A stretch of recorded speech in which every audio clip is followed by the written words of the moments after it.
Hi guys, welcome back. I thought I'd do a reading update. Before I get started on what I've read so far, I just want to show you a new bobblehead I got. This is Edgar Allan Poe. Isn't that cool? Look at the detail. The raven, he's got a book in his hand. Yeah, I just thought it was super cool. I'm a big Poe fan, so I went ahead and picked it up. We'll just leave him right here now. I can stare over my shoulder. So yeah, it's been a while since my last update. I've gotten through quite a few books, so let's just jump right in and get started. I've got quite a few audiobooks to show you and to talk about. The first one is John Scalzi's Head On. This is the second book in the Lock-In series. The first one was Lock-In, and before that there's a kind of prequel called Unlocked. And it's set in kind of a near future. It's a sci-fi type book. Also a mystery. We follow Chris Shane. He's a detective who suffers from Hayden syndrome, which is a lock-in syndrome where the people are trapped within their bodies. They can't physically move, they can't open their eyes, they can't eat, they can't talk. Their bodies are just kind of sustained through machinery and medical equipment. But they're able to exist outside of their bodies by inhabiting threeps, which are robot-like creatures. And they can move around in those. They can also exist in the Agora, which is a virtual reality world that they created, where they can build their own rooms and houses that they live in. And then they can also inhabit humans who have a certain device put into their head or something like that, where they can send their consciousness into that body temporarily and use it so they can physically feel the world around them and stuff. But there's, of course, certain restrictions on what they can do with that body. Anyway, this is a murder mystery, and in this particular novel, Chris is investigating the death of an Hilketa athlete. And Hilketa is a strange sport where Hayden patients kind of battle each other, two teams, they battle each other with swords and hammers, and the goal is there's a certain person chosen on each team, and you're supposed to go after that person and try and knock their head off and then take their head through a goal. It's very strange. And then when the goal is scored, then another person's chosen, but in a strange set of circumstances. In this one particular match, the same person's chosen like 3 times, and he ends up dying. Now they don't feel the physicality of having their head chopped off because it's the robot's, the threep is losing its head. The actual persons could be miles and miles away somewhere hooked up to their equipment keeping them alive. But whatever happened, this person died, and now they're investigating because there's very suspicious things going on. I really enjoyed the world that's created, and it's very detailed, the whole Hayden aspect of it and the way they interact with society and everything I think is really, really well done. And the audiobooks, I highly recommend the audiobooks because Will Wheaton narrates them all, and I find him really good narrator. He also did Ready Player One, which I enjoyed a heck of a lot. And yeah, so I highly recommend this series and particularly the audio version of it. Next up was Remains of the Day by Kazuo Ishiguro. Before coming to this, I had also read Never Let Me Go, which I really enjoyed, the sort of dystopian society on that one. That was really good. I really enjoyed the prose and the writing in through here. And this one is basically about Mr. Stevens, a butler who has served Lord Darlington at Darlington Hall for decades, up until the death of Lord Darlington, and now an American is coming to kind of take over the place. And before he kind of moves in, he suggests that Stevens kind of take a break, take a drive through the country, borrow the car, and just go off and take a break. And during that time, he decides to kind of head to visit an old friend, the former head housekeeper of Darlington Hall. We kind of had a contentious relationship, I felt, with throughout the years that she was there. She had since left and gotten married, but through letters that he's received from her over the years, it sounds like her marriage isn't satisfactory. She's left him a few times, and he thinks that maybe her returning to the hall in her former position would be good. It would also be helpful for him because he's finding it kind of difficult with the staff being reduced now to handle everything that he needs to do, that she would be a great asset to him as well. So as he's driving off to the country to reconnect with her, he's sort of reminiscing on his years of service and his relationship with Lord Darlington, who he always felt that being a great butler meant serving a great man, but now he's sort of having doubts as to, Lord Darlington's behavior, particularly after the war, and he's sort of reminiscing about missed opportunities as well. We see a lot of, like I said, that contentious behavior between Mr. Stevens and the housekeeper. I think her name was Miss Kenton. I found a lot of it frustrating. He's so prim and proper, and everything is about the task at hand, and everything having to be perfect, and a lot of opportunities where, you know, there could be a little bit more personal between them, you know. Certain situations that came up, like when her aunt dies and he kind of fails to offer his condolences, and he realizes, oh, he never actually did. He kind of made arrangements, that things that she could get some time off and deal with the situation, but he kind of forgot to the decent human thing of offering his condolences. And he goes back later in the day when he gets a break to kind of rectify that, and again he misses the opportunity. He kind of starts talking about something else, and about how, you know, how's it going with the new staff and the new girls, you know, that she's hired, and I find this hasn't been done properly. And, you know, it's like, what are you doing? But anyway, he's reminiscing about all these, like I said, these missed opportunities and things in life. And I guess as the story progresses, he's kind of looking towards the remains of his day, as to perhaps things he could change. And yeah, so I really enjoyed it. The writing, I said, is beautiful, and I really enjoyed my second book with Ishiguro. Maybe I'll read something else by him in the future. If you have any recommendations, definitely let me know. The third audiobook I listened to was Bunbury. It's a cozy mystery series. There's 5 of them, by Helena Marchmont. This particular one was called Murder at the Mousetrap. And it's set in a tiny Cotswold village called Bunbury. And we have our main character, whose name I'm blanking on just a second. His name is Alfie McAllister. He was living in London, but now he's kind of having to return to Bunbury, a place that he visited quite often because his aunt lived there. But his aunt Augusta has recently passed away, and she has left him her cottage, and so he's there to kind of take care of the estate and everything, and maybe sell it off. But as he's spending more and more time there, he's kind of coming to like Bunbury, and reminiscing about having been there as a child. Some pleasant memories, some not so pleasant. He remembered being bullied by one particular man, who he will come to learn through the course of the story died in some sort of freakish accident. But as he's visiting with Liz and Marge, 2 friends of his late aunt, he comes to realize that there's more to it, that there's some suspicion that it wasn't accidental. And now he's sort of on this sort of murder investigation with them, to try and solve it. He's finding that this guy who died wasn't very liked. Like I said, he was a bully to him when he was a kid, and he's pretty much stayed a bully in his adult life. And so he's off investigating this. It was a pretty short, literally they are short. I think it lasted just a couple hours in the audio, but not a real difficult mystery to figure out. But I enjoyed the characters within it, so I'm not really certain whether I will continue with it or not. We'll see. If I'm at a loss of anything, I will go ahead and do that. Next up, it's part of a trilogy. This is called Baker's End, by Paul Magers, M-A-G-R-S. I'm not sure how to pronounce that. The first one is King of Cats, and the second one is Gobble Hall. So there's King of Cats, and that's Gobble Hall. So this is part of a trilogy, and it's a audio drama, and very, very short ones too. It's narrated by Tom Baker, the 4th Doctor. Also, Katie Manning appears in both of these, and then the third one also has Diane Morgan. And Tom Baker's basically playing himself, and these are so bizarre I'm not even sure I could describe them. I'm just going to go ahead and read this description on Goodreads from the first one. It says, peevish actors are descending mournfully upon the remote English village of Happenstance for the funeral of TV legend Tom Baker. His one-time co-star Susie Goshawk is sucked into a parochial vortex of intrigue involving the quailsome local victor, Tom's acidulous housekeeper Mrs. Frimbley, and various other fruminous scumblebums.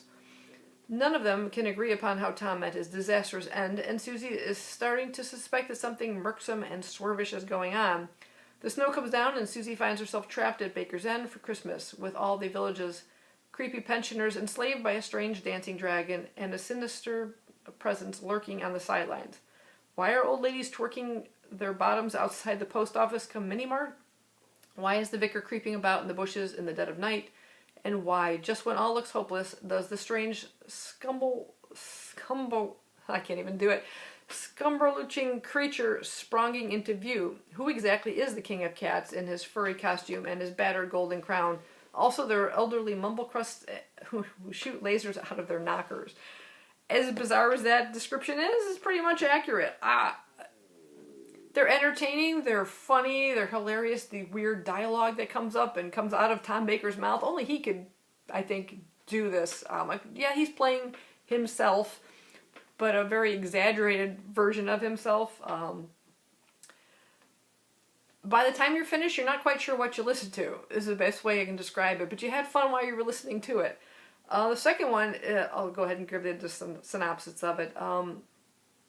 Ghost hunting TV show Manifest Yourself is filming an overnight vigil in Gobble Hall, deep in the murksome woods somewhat near the village of Happenstance.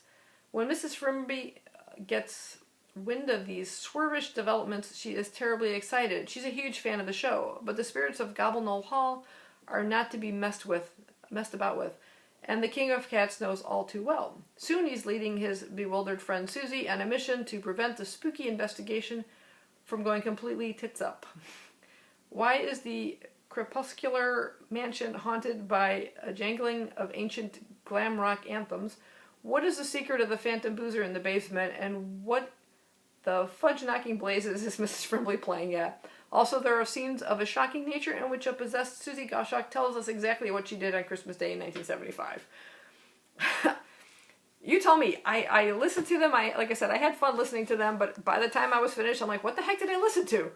I'm a huge Tom Baker fan, so that alone made me want to, pick them up and try them. There's lots of audio, like Doctor Who audios available through audible.com, which is where I got this. And I just enjoy it because I think only Tom Baker could pull off this dialogue. Seriously, it's bizarre, but again, it made me laugh. The words are made up, but they seem to fit. As to the physical books I finished reading, first one was Sherlock Holmes: A Study in Brimstone by G.S. Denning. This is a collection of 6 short stories based on the Arthur Conan Doyle Holmes stories, except we're not dealing with Sherlock Holmes. This is Sherlock Holmes.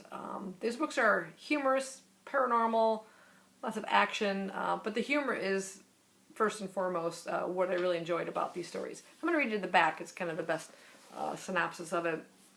It says, Sherlock Holmes is an unparalleled genius who uses the gift of deduction and reason to solve the most vexing of crimes. Sherlock Holmes, however, is not. He may be a font of arcane power, but frankly, he couldn't deduce his way out of a paper bag. The only thing he's got going for him are the might of 1,000 demons, the spirit of Moriarty trapped in his head, and his stalwart companion, Dr. John Watson, who's always there to guide him through the treacherous shoals of Victorian propriety and save him from a gruesome death every now and again. We have our typical John Watson. He's returned from the war. He has an injury. He's hoping to start his practice. He's been a medical officer within the Army. He's kind of penniless at the moment and trying to figure out what he's going to do. And when Sherlock Holmes' current flatmate wants desperately to get out, he kind of wrangles Watson into taking his place, you might say. It's a perfect opportunity because Holmes offers to pay for everything, which is exactly what he kind of needs right now, and it'll give him an opportunity to kind of get his footing and perhaps get his practice started. He comes to learn that Holmes sort of helps out Scotland Yard every once in a while with solving crimes, mainly because if he didn't, he would be the prime suspect because of the weird situations that have taken place. And basically to keep himself out of jail, he tries to solve the crimes. But again, he can't solve his way out of a paper bag. Watson often kind of helps steer him in the right direction, and he ends up being drawn into all of these different cases. Some of the cases, I'll go ahead and read the titles for you. We have A Study in Brimstone, The Adventure of the Resident Sacrifice, The Case of the Cardboard Case, The Adventure of the Yellow Bastard, The Adventure of the Eckled Anne, and Charles Augustus Milverton Soulbinder. So fans of Holmes will kind of recognize the similarity of these titles, and the stories themselves are very similar to those that Sir Arthur Conan Doyle wrote. I really enjoyed the humor within these. They're absolutely hilarious. We have Inspector Lestrade, also known as Vladislav Lestrade, who's a nihilist vampire. There's another character, Torg Grogson, who's a house-proud ogre. And as it describes John Watson on the back, terrified. But he actually handles what he comes to learn about these people fairly well, and surprisingly well. He's put into some dangerous situations, but he manages quite well, and I really, really enjoyed them.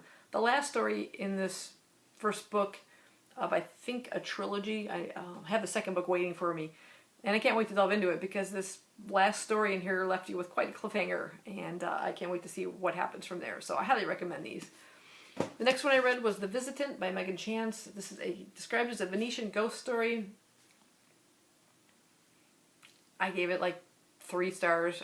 Probably 2.5 would be a better description of it.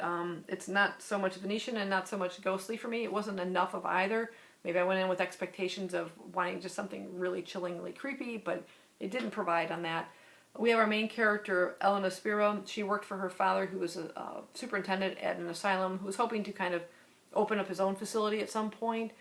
She helped with a lot of the patients, but kind of made the mistake of trusting one of the patients, and he ended up dying, committed suicide or something like that. So he lost his position, they lost their opportunity, but now there's another opportunity on its way, and she is been hired specifically by a specific family. The Samuel Farber is epileptic. He was under the care of her father at some point, and through medications and stuff, they were able to get his epilepsy under control, pretty much. Then he left the asylum. Something happened while in Venice where he had a seizure, and then he was physically attacked and robbed and badly beaten. So he's recovering from his wounds very slowly, but his family wants basically to see if through her father's medicines and things like that, that they'll be able to help him recover better. So she goes over to Venice to kind of see to that, and finds that he's sort of self-medicating with alcohol and laudanum, and given a lot of the stuff by the people running the palazzo that he's staying at. And the palazzo belongs to an old friend of his, Nero Basilio, who at the beginning is away. He comes back home to visit the palazzo every once in a while, and he'll be in the story shortly after the beginning of it. But like I said, a lot of people are just kind of giving him what he wants to help deal with his pain and stuff like that, but it's not good for his overall health, and she kind of has to try and take control, and finding it very difficult. But she wants to succeed at this, because if she does, it kind of put her father's name in a better light, maybe be able to, again, do what he had planned and opening up his own facility and things like that. And then she will be able to kind of pursue her own dream of maybe going off and traveling and seeing the world, and perhaps finding a love of her own on her own. Otherwise, she's going to have to return home to a marriage that's been arranged for her, something she desperately wants to avoid. Now, Samuel Farber also has sort of an arranged marriage waiting for him as well, and he does not want to kind of return home either. Hence, he doesn't care. He's just dealing with the pain he's suffering at the moment. He doesn't care if he overall recovers. He doesn't want to get better and return home. So there's opposing kind of things there with regards to his health and each other's future. He's having these weird visions where he's seeing what he describes as an angel with wings, and he's hearing songs and stuff. So there's some sort of either a reaction to his epilepsy, he's having some sort of event from that, or is there something ghostly he's seeing? We come to learn of a death of a young woman within the palazzo. Is that connected somehow? We don't know. But I think that I wanted more from that. I didn't really get that. There's also Nero, his friend, who when he comes to Palazzo falls for Elena, and she falls for him. So there's a bit of a triangle, but not quite, because she's not feelings for both of them. She feels more for Nero, and Samuel feels for her, and etc. So it's not too heavy-handed. So it was okay. I don't really love a romantic triangle kind of within the stories, but it didn't deter from the overall story in that case, which is good. But like I said, I didn't get enough of the Venetian feel, and I didn't get enough of the ghostly aspect of the storyline. So overall, I just gave this about 2.5 to 3 stars. Moving on from there, I read Skullduggery Pleasant, The Faceless Ones by Derek Landy. This is the 3rd book in quite a big series. You'll see behind me there's 9 books plus an extra one down at the bottom, and I think there might have been another one that came out after that, but I haven't kind of delved into it. I figure, let me at least get through these. And I really enjoy them when I read them. They're sort of middle grade / YA, kind of, I don't know how to describe it. You can see it's a bit fantastical, paranormal, etc.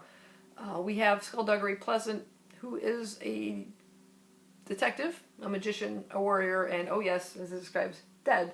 And then Stephanie Edgerton, I forgot her actual last name, but her name is Stephanie. She's on the back here. When the story opens up, she's 12 years old. By the time we get to the third book, she's 14. Her uncle was a horror writer and wrote some really fantastical stories, and she really enjoyed them. She had a close relationship with him, but then he passed away, and he left her his home.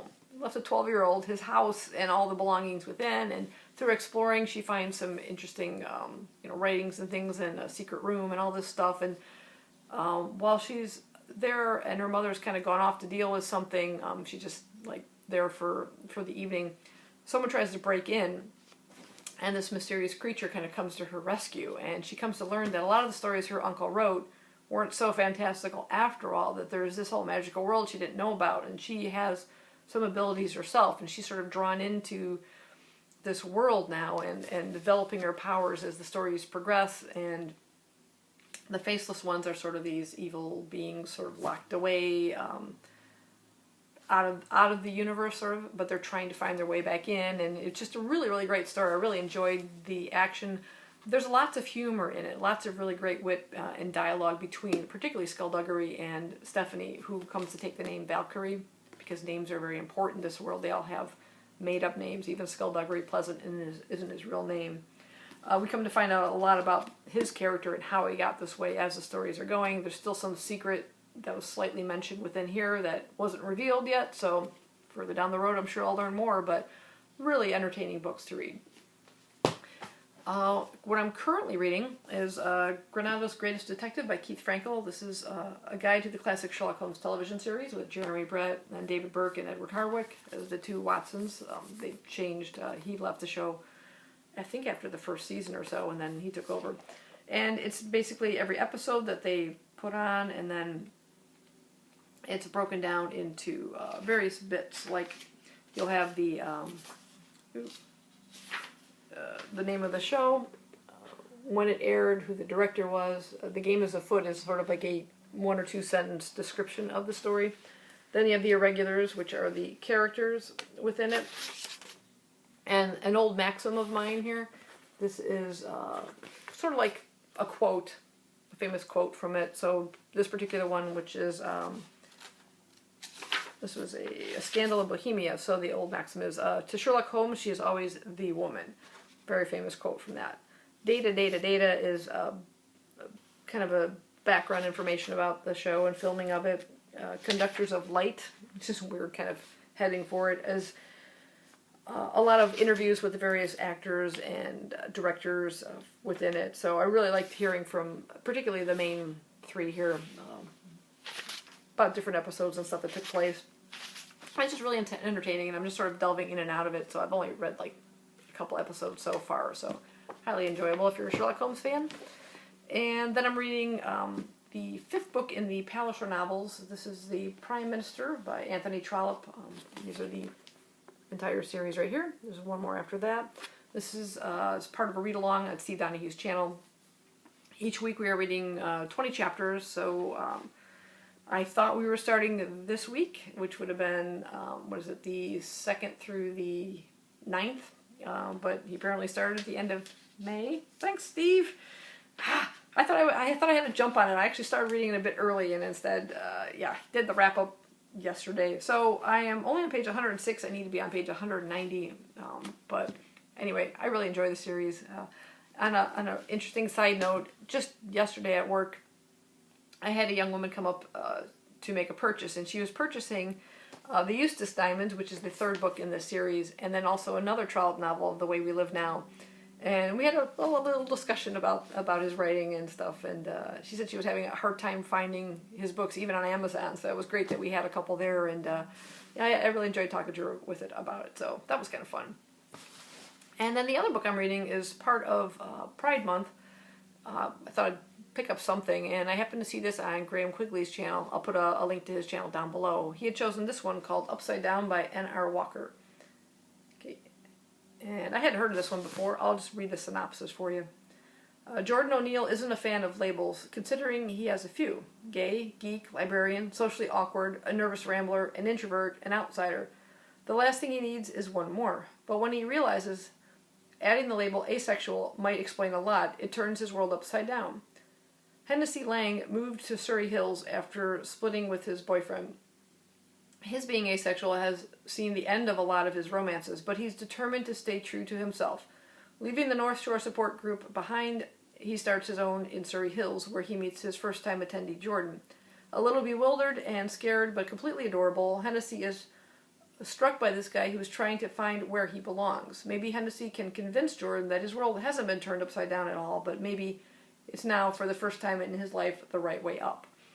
So yeah, you don't usually see the identity of asexuality portrayed in very many books. I think the only other one I've come across was I Heart Tolstoy. I forgot the author, but I think I read that one last year for Pride Month.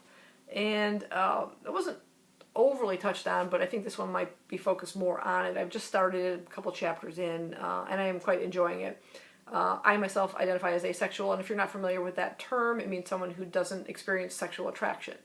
And it's sort of nice to see your own identity sort of represented in a novel from time to time. So I'm looking forward to seeing how they handle it, and hopefully they do a good job.